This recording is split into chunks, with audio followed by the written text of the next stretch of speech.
Alhamdulillahilladzi anzala al-Qur'ana fi syahri Ramadan. Wassalatu wassalamu ala Rasulillah wa ala alihi wa ashabihi wa mawala. La haula wa la quwwata illa billah. Subhanaka la ilma lana illa ma 'allamtana innaka antal alimul hakim. Bapak Ibu sekalian, alhamdulillah wa syukurillah. Pada siang hari ini kita dapat melaksanakan kewajiban kita berupa salat zuhur berjamaah. Seraya kita dalam keadaan berpuasa, mudah-mudahan diterima oleh Allah Subhanahu wa taala dan telah menjadi bekal kita untuk menghadap Allah Subhanahu wa taala. Bapak Ibu sekalian, ini puasa yang keberapa nih? Ke-17. Nah, 16. Ini jawabnya agak kompak, berarti puasanya agak kompak ini. Jadi Indonesia termasuk yang paling kaya, paling toleran.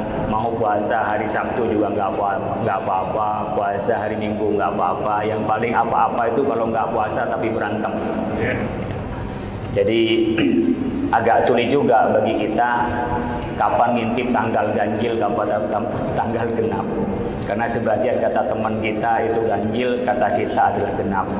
Oleh karena itu ketidakpastian kapan turunnya Lailatul Qadar itu membuat kita sedari awal tak pernah berhenti, minimal sholat tarawih atau sebelum subuh minimal kita sholat tahajud atau sholat hajat. Pas ketepatan nanti Lailatul Qadar akan dicatat oleh Allah Subhanahu wa taala khairum min alfi syahrin. Lebih baik daripada 1000 bulan, bukan sama, lebih baik daripada 84 tahun. Bapak Ibu sekalian, keluarga besar kejaksaan yang dirahmati Allah Subhanahu wa taala, saya ingin menyampaikan bahwa biasanya kalau separuh kedua di bulan Ramadan itu disunahkan kunut witir. Ya, jadi kunut witir itu karena separuh yang kedua. Kenapa kunut witir? Ya karena diajari Rasulullah.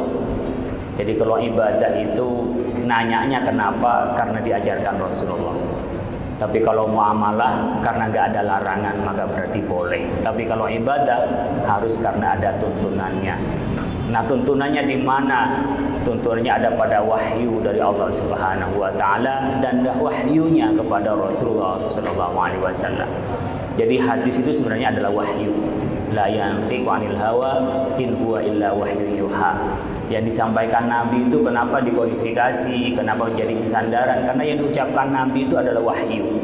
Nabi tidak bakalan bicara sembarangan karena yang disampaikan Nabi adalah wahyu dari Allah Subhanahu wa taala. Maka posisi hadis itu menjelaskan terhadap Al-Qur'an. Kalau kita ingin benar, maka ikutilah Al-Qur'an. Al-Qur'an itu manual booknya kita. Jadi kalau kita beli elektronik itu ada buku pedomannya, ada manual booknya, ada buku panduannya. Itu adalah Al-Quran bagi kehidupan kita. Jadi kalau Al-Quran memerintahkan kepada kita untuk makan yang halal, jangan makan yang haram. Sama dengan ketika kita beli kendaraan, ini bahan bakarnya solar atau bensin, jangan diisi air, pasti mogok. Demikian juga kalau kita disuruh makan yang halal, yang thayyibah, jangan sampai makan yang haram, yang mufsidah, haram yang merusak kepada kita.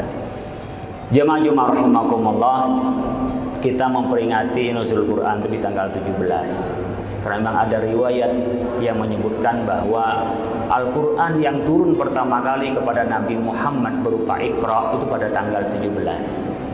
Ada yang mengatakan tanggal 24 Ramadan ke malam 25 itu turunnya Al-Quran bersama dengan Lailatul Qadar dari Lauh Mahfuz ke Baitul Izzah, dari langit ke-7 ke langit bumi.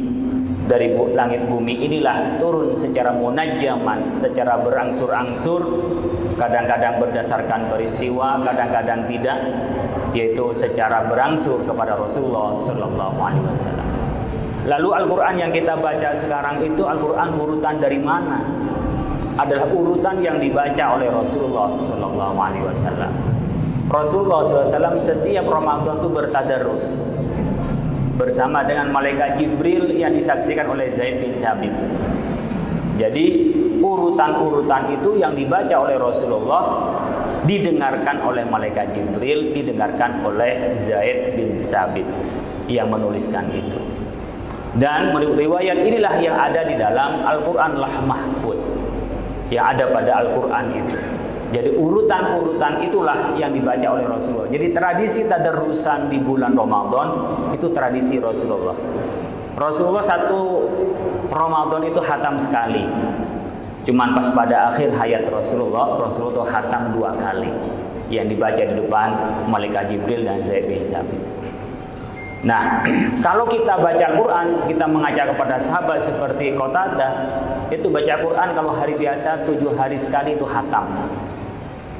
Kalau masuk bulan Ramadan, itu khatamnya 3 hari sekali.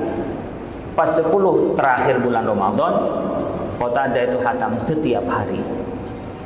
Ada yang lebih dahsyat lagi khatamnya adalah Imam Syafi'i. Selama bulan Ramadan itu khatam 60 kali. Berarti sehari khatam 2 kali. Pertanyaan bagi kita kepada Al-Quran ini, kita udah khatam berapa kali di bulan Ramadan yang sudah dapat separuh ini? Lebih mengkhawatirkan lagi, jangan-jangan setahun ini nggak khatam sama sekali. Atau jangan-jangan dulu khataman pas sekali doang, pas khataman ketika bisa ngaji Al-Quran, setelah itu nggak pernah khataman lagi. Maka khataman itu adalah khotam sampai akhir, adalah membaca secara kuantitatif, di mana kita membaca pada Al-Quran sebagaimana ayat yang pertama kali turun adalah Iqra bismi rabbikal ladzi khalaq khalaqal insana min 'alaq iqra wa rabbukal akram. Karena kita awal dari membaca. Tapi ada yang membaca kuantitatif, berapa yang dia baca, berapa lembar yang baca. Tadi sampai di sini saya baca alhamdulillah selesai 100 ayat. Ambil ibu bapak sekalian kalau mau baca yang rutin, mungkin mau masuk siang, mau masuk malam itu baca Quran lah, minimal 1 ayat, 2 ayat. Kalau mau rutin baca lah umpamanya 25 ayat pada subuh, 25 ayat pada maghrib, itu 5 bulan 6 bulan khatam.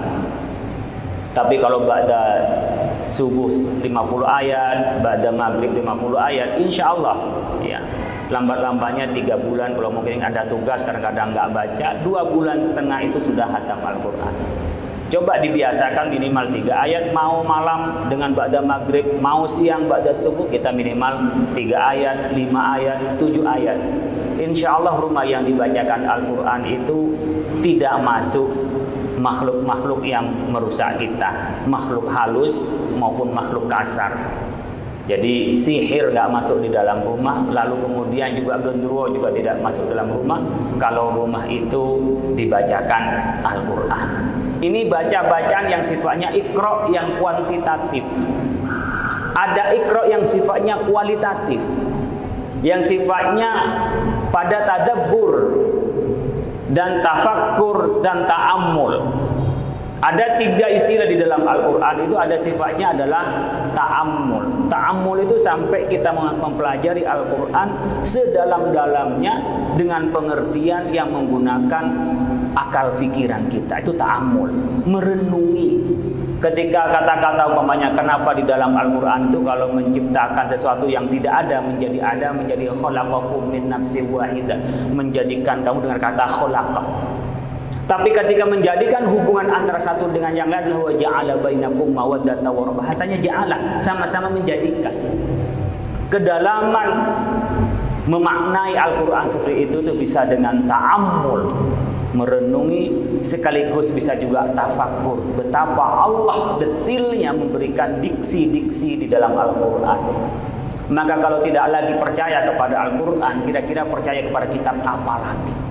Wa in kuntum fi raibin mimma nazzalna ala 'abdina fa'tu bi suratin min mithlihi. Kalau tidak percaya kepada Al-Quran, coba bikin 1 ayat 1 surat aja. Tidak bakalan bisa. Jadi itulah mukjizatul Quran, mukjizatnya Al-Quran yang sampai selamanya adalah memberikan, yang melemahkan tak mungkin tertanding oleh yang lain. Ketika kita membaca Al-Quran dengan tafakkur, ta'ammul, sekaligus ada tadabbur. Tadabbur apa yang akan menjadi akibat, dabar itu belakang, yang menjadi akibat dari orang yang membaca Al-Quran. Apa akibatnya, apa efeknya, dan apa resapannya dari pembacaan Al-Quran. Oleh karena itu para sahabat dulu ketika membaca Al-Quran dalam bacaan yang tafakkur, ta'ammul, dan tadabbur, ia tidak pindah dari satu ayat ke ayat yang lain sampai ayat itu dipahaminya.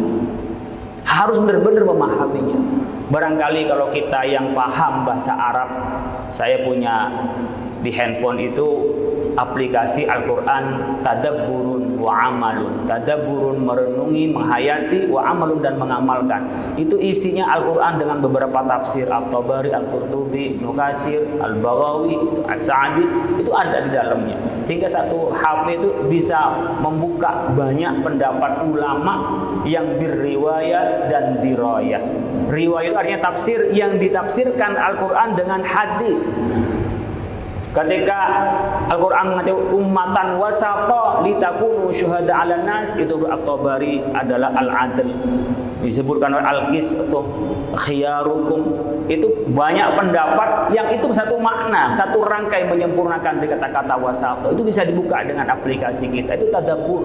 Mungkin dulu kita harus membawa kitab, kita harus menjejik kitab, tapi sekarang dengan aplikasi mungkin meminimalisir kita terlalu aktif di media sosial sehingga kita bisa aktif untuk jadikan buku sebagai handphone sebagai pelajaran kita. Kalau kita membaca secara tadabbur, maka akan ada penghayatan, dan itu dilakukan oleh para ulama kita. Coba kita tadabbur dengan satu ayat yang ada pada Al-Quran yang turun pertama kali saat menurut riwayat 17 Ramadan, sehingga kita memperingati nuzulul Quran. Itu tidak benar kata bercerita kalau peringatan 17 Ramadan nuzul Quran karena bertepatan dengan 17 Ramadan kemerdekaan, katanya tidak tepat. Yang tepat adalah memang ada riwayat yang mengatakan bahwa Nabi Muhammad SAW menerima wahyu pertama kali Iqra bismi rabbikal ladzi khalaq itu pada 17 Ramadan. Ketika Allah menyebut Iqra, bacalah. Jendela kehidupan, apakah membaca teks, apakah membaca konteks, itu berada pada orang yang berpikir. Jadi tidak berarti ada Al-Quran menghilangkan akal, tapi jangan juga akal digunakan tanpa Al-Quran. Jadi akal dan Al-Quran itu bagikan bola mata dengan matahari. Jadi matahari bisa kelihatan terang kalau bola matanya itu benar, bisa melihatnya. Begitu juga bola mata ini bisa melihat kalau ada sinar matahari sehingga bisa melihat. Demikian juga dalam menemukan kebenaran dalam hal agama. Karena akal tidak bisa sampai pada perkara-perkara gaib. Dia hanya bisa interaksi dengan sesuatu yang sifatnya logik. Maka perkara gaib itu membutuhkan agama, Al-Quran. Tapi Al-Quran tidak bisa dipahami tanpa menggunakan akal. Maka banyak sekali dalam Al-Quran afala ta'qilun, afala tatafakkarun. Maka pintu masuknya itu adalah Iqra, membaca. Maka ketika Nabi Muhammad diminta membaca ma'ana biqari, saya bukan membaca, tetapi membaca situasi itu adalah penting dan jendela keunggulan makhluk yang namanya manusia daripada makhluk yang lain itu karena bisa membaca dan bisa berpikir. Tapi seringkali orang pintar dengan akalnya itu jadi sombong. Saya bagian dari tenaga pengajar di UI dan di UIN. Beberapa teman yang salah mempersepsikan ilmu kadang-kadang menjadikan kesombongan. Saya lulusan mana, saya pinter ini, saya ahli ini. Itu tanpa terasa bahwa itu adalah kesombongan. Oleh karena itu Iqra itu harus didampingi dengan bismi rabbikal ladzi khalaq, dengan menyebut nama Allah. Menyandarkan ilmu yang diberikan itu dari Allah Subhanahu wa taala. Nah, demikian juga ketika kita menyebut nama Allah, iman kepada Allah tidak cukup tanpa apa? Tanpa Iqra. Karena orang-orang yang hanya berdasarkan keyakinan tanpa pengetahuan seringkali menjadi fanatisme buta. Begitu juga sebaliknya orang yang pintar tanpa ilmu, ilmunya tanpa iman, ilmunya kadang-kadang hanya digunakan untuk melukai, untuk memanfaatkan orang lain dengan kepintarannya. Maka satu kesatuan untuk kita hidup lebih baik, hidup yang sesuai dengan perintah Allah dan menuju ridho Allah adalah Iqra bismi rabbikal ladzi khalaq. Membaca ayat-ayat Allah. Apakah ayat-ayat Qur'aniyah, ayat-ayat di dalam Al-Quran, atau ayat-ayat kauniyah, ayat-ayat yang ada di sekitar kita, menjadi research, menjadi penelitian. Itu adalah ayat-ayat Allah juga. Bukan hanya yang ada dalam Al-Quran saja, tetapi harus ingat disambungkan semua itu dengan keimanan kepada Allah Subhanahu wa taala. Kalau itu yang bisa kita lakukan, maka halalan thayyibah. Sebagaimana Al-Quran diturunkan syahrul Ramadan alladzi unzila fihil Quran hudal linnas wa bayyinatin minal huda wal furqan. bisa membedakan mana yang baik, mana yang buruk, mana yang halal, mana yang haram, mana petunjuk, mana kesesatan, akan bisa kita ketahui dengan Iqra bismi rabbikal ladzi khalaq, dengan membaca, dengan menyebut nama Allah Subhanahu wa taala. Mudah-mudahan ceramah singkat nasihat ini menambah ilmu kita semua, dan mudah-mudahan memantapkan kita dalam berpuasa, dan puasa kita diterima oleh Allah Subhanahu wa taala. Tidak ada lain yang kita harapkan dari pertemuan pada siang hari ini adalah mengamalkan hadis Rasulullah sallallahu alaihi wasallam, majtama'a qaumun fi baitin min buyutillah yatluna kitabahu wa yatadarasunahu illa hafathumul malaika wa ghasyiyahumur rahmah. Kalau kita berkumpul duduk di rumah Allah, masjid, yatluna kitabahu, membaca ayat-ayat Allah, Al-Quran, hadis, wa yatadarasuna, mempelajarinya, illa hafathumul malaika, ini dipenuhi para malaikat, cuma kita tak mampu melihatnya, wa ghasyiyahumur rahmah, dan rahmat Allah memberikan pada kita. Maka pada siang hari ini kita bersama dengan malaikat, dan Allah memberikan rahmat kepada kita semua. Mudah-mudahan bermanfaat. Kurang lebihnya mohon maaf. Wallahul muwaffiq ila aqwamit thoriq. Wassalamualaikum warahmatullahi wabarakatuh.